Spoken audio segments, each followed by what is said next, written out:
The book paints such a clear, beautiful, funny, nuanced portrait of what it is, especially to be in your early 20s. One of the things I love is that David Nicholls draws attention to the fact that there's this great myth that you're meant to like be having the time of your life in your early 20s when actually everything feels wrong. You feel enormously fractured and you're just terrified that nothing's ever going to work out for you.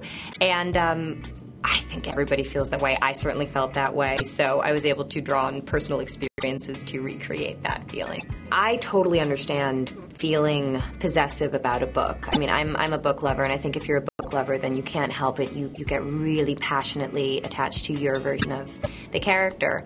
And so I could see it from both sides, because as an actress, the ideal is that you love to be able to surprise people and come in and put your own stamp on it. But I also did need to acknowledge that there is an ideal Emma out there.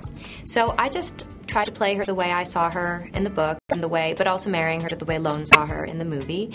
And I just woke up every morning, dropped to my knees, and said, "Please God, don't let me screw it up."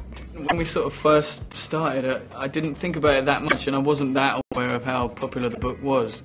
It's not until now, and when you're making a film, you're just living in the bubble of the film, and but since making the film, I just see the book everywhere. Especially, I live in London, so the book is just growing and growing and growing. I started reading the book, and it was weird, because I read the book as a reader, just someone enjoying the story, and then about 3/4 of the way in, I got a phone call saying that I'd got the part, which totally ruined the rest of the book for me, because I was just really immersed in it as a story.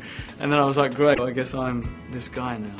For the film to work, you really had to believe that these two people are friends. And with the book, you have so much time with Dexter, and you can let him make all his mistakes, and you can hear his inner thoughts, and so you can really sort of play on that. But with the film, you only really have 2 hours to sort of buy into this friendship, believe that Emma is in love with Dexter.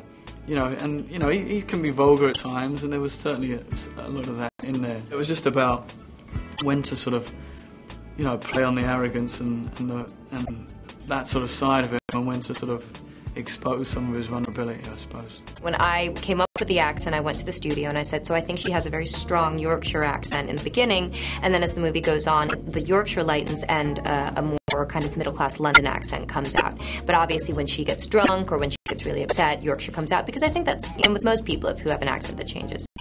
So I did all this work, we did that, it's fine. Then I saw the trailer put together, and it sounds like I'm insane, because it's all because it's all these different moments from the movie, and it's all mashed together, and I'm just like, oh no, I wasn't thinking about that. Oh dear. Did Jim help you at all? I mean, an authentic bridge? Jim was no help whatsoever. He was doing a different accent from his either, so he was thinking about his own thing, and he's not from Yorkshire. But I can't say that. He was helpful, because he never laughed at me when I was struggling, and never said anything negative, and actually was just pretty all around lovely and the stand-up guy. So maybe Jim helped a little bit just by his presence. Anne was great. She stuck with it. A lot of the time while we were on set.